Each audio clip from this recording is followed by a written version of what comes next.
2 of the past 3 weeks have been kind of frustrating for you guys, but do you see any, I guess, reason why the second halves have been as low scoring as they've been?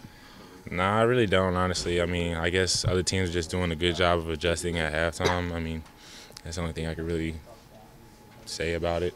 Is there anything you guys can do as an offense to kind of shake yourselves out of that rut? Just keep working. We just got to keep working, keep getting better at the things we're doing, and just try to execute. I mean, that's all we can do.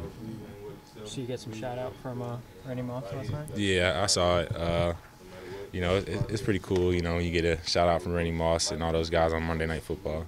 Is he one of the guys you looked up to growing up? Oh, yeah, definitely. Randy Moss is a legend, so, it's always good to hear your name come out of his mouth. Was he your favorite guy? Was there another wide receiver you tried to pattern yourself after? I've always been a fan of just, like, South Carolina guys just because, being from South Carolina. So, guys like DeAndre Hopkins, A.J. Green, Alshon, all those guys have always been my favorites. You talked a little bit a couple years back about wanting to have your name kind of included in that conversation with the Kenny McKinleys, the Alshons of the world. Now that you're a record holder, does that hold any more weight, the fact that your name's up there with them?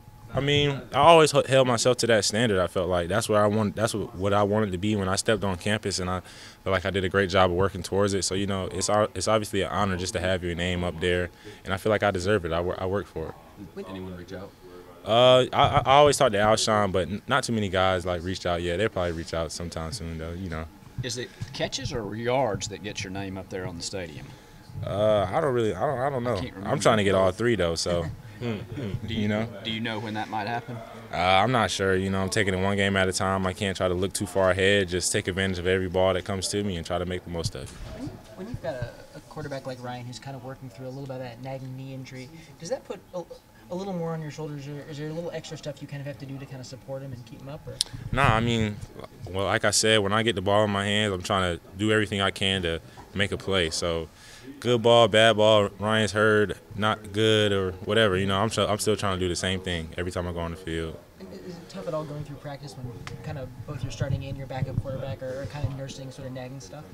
I mean, they're still out there throwing balls, and I'm still out there catching them. So, as long as I'm getting looks, I'm okay. What's it been like the last few days with people? I mean, are people still amazed by that? Yeah. Catch? You hear it everywhere you go. It's what people talk about, and it's what's being brought up. So I just kind of talk to them about it and try to be as nice as I can. But I hear it all the time, so I'm kind of used to it. Bryan, I know you're not really maybe thinking anything while you're making the play, but Yeah. just do you ever look at yourself after the fact and say, how did I come down with that? Yeah, I mean, maybe the next day you're like, wow, kind of looking at the picture like this really happened, but it's just something I've been doing since I was, young. Just like when we used to go outside and play catch, and you just used to dream of just, catching the ball in one hand, and it just it's natural. I know you guys have one-handed drills in practice. Is that something that BMAC likes to work with you guys on? Yeah, every day, we just go through our, just basic catches and just kind of working your eyes and training your eyes, to be on the ball at all times, and it's second nature for me. What's it like to have a guy like Randy Moss kind of give you a shout out last night and the segment? It's awesome, man. Randy Moss, the GOAT. He's a legend, him and Jerry Rice. So, to hear your name come out of his mouth, it's kind of an honor. Bryan, you live with Keo. How have you seen him handle the last couple months? Oh, man, Keo's handled it well, I think. Him being who he is, football has been his life. That was taken away from him, and he's done a great job. He's starting to kind of adjust and kind of just get back to being himself because he was kind of down for a moment. But I'm so proud of him, and he's doing a heck of a job. What's been your role in that, you and Chad? Just being friends.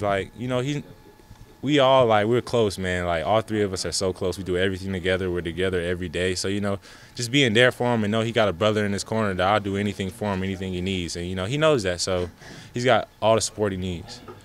When you guys prepare, how many plays do you script to start the game? They usually script out I think the first 2 drives or something like that. So I think so. I feel like you guys have done a pretty good job with those this year. I feel like we've started games pretty well. Obviously we hit the big play with Shy, so I feel like we've done a great job of executing the starters. Ryan, how important is physical toughness for a quarterback?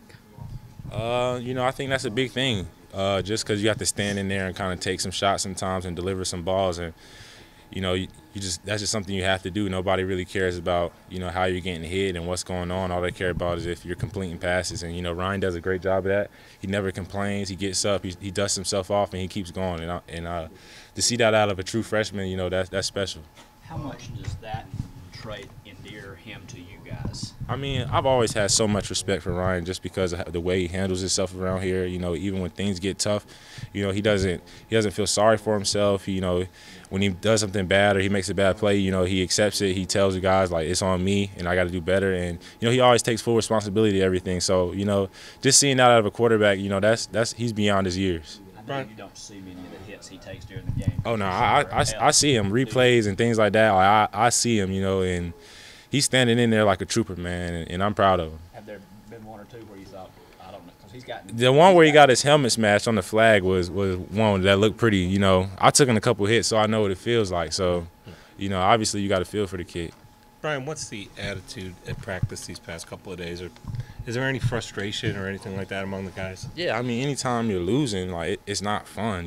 Everything. Food tastes worse when you're losing. Everything's worse when you're losing. But, I mean, we're still out there. Everybody loves football, and that's what it is. We're just playing football, and we're trying to just enjoy our season and just, get back to our winning ways. Brian, Sabian hit upon just being able to finish and execute.